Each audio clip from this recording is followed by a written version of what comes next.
Sebuah kisah misteri dan spiritual yang dialami oleh seorang jemaah haji asal Indonesia bernama Pak Rahmat. Setelah menabung bertahun-tahun untuk berangkat haji, ia justru mengalami kejadian aneh di Tanah Suci. Ia tidak bisa melihat Ka'bah. Semua orang di sekitarnya bersujud dan beribadah, tapi ia hanya melihat tanah kosong. Perjalanan spiritualnya berubah menjadi ujian besar yang mengguncang iman dan mengungkap rahasia masa lalunya.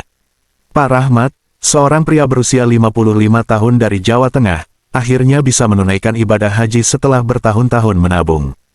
Ia berangkat bersama rombongan dari desanya dengan penuh kebahagiaan. Sebelum berangkat, ia pamit kepada keluarganya dan meminta maaf kepada sanak saudara. Saat tiba di Makkah, ia merasa sangat terharu dan bersyukur.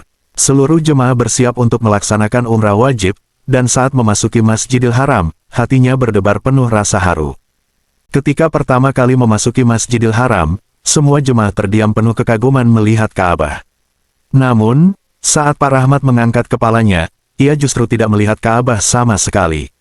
Yang tampak di hadapannya hanyalah lantai putih kosong. Ia mengucek matanya berkali-kali. Ia mencoba bertanya kepada rekannya, Pak Harun, yang berada di sampingnya, Ka'bah ada di mana? Pak Harun menatapnya heran, Pak Rahmat, itu ada di depan kita.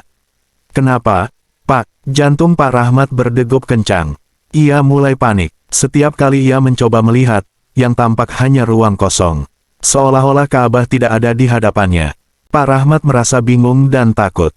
Ia mencoba berdoa dengan sungguh-sungguh, membaca ayat-ayat Al-Quran, bahkan menangis dalam sujudnya. Tapi tetap saja, Ka'bah tidak terlihat oleh matanya. Kejadian ini menarik perhatian salah satu pembimbing haji, Ustaz Malik. Setelah mendengar cerita Pak Rahmat, Ustaz Malik berkata dengan tenang, Pak Rahmat, mungkin ini ujian dari Allah. Coba introspeksi diri, apakah ada sesuatu dari masa lalu yang belum diselesaikan?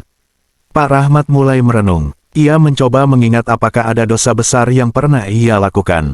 Hingga akhirnya, ia teringat sesuatu yang menghantam hatinya. Dulu, saat masih muda, ia pernah berbuat zalim kepada seorang tetangganya. Ia pernah menipu seorang janda tua dalam urusan tanah, mengambil haknya dengan cara licik.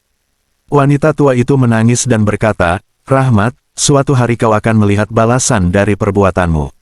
Pak Rahmat tertegun. Apakah ini balasan dari perbuatannya dulu? Dengan hati penuh penyesalan, Pak Rahmat menangis di depan Ka'bah yang masih tak bisa ia lihat.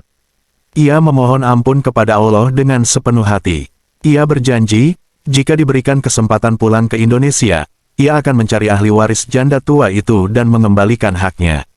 Malam itu, ia bermimpi bertemu dengan sosok wanita tua yang dulu ia zalimi.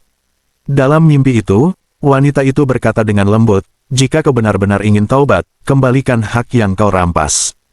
Keesokan harinya, dengan hati yang lebih lapang, Pak Rahmat kembali ke Masjidil Haram. Kali ini, ia merasa lebih tenang. Ketika ia membuka matanya dan melihat ke depan, air matanya langsung jatuh. Ka'bah yang sebelumnya tidak bisa ia lihat, kini berdiri megah di hadapannya. Pak Rahmat tersungkur sujud, menangis terseduh-seduh.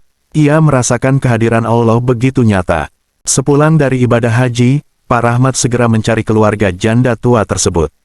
Setelah berusaha mencari, akhirnya ia menemukan cucunya. Dengan penuh haru, ia menyerahkan kembali tanah yang dulu ia rampas.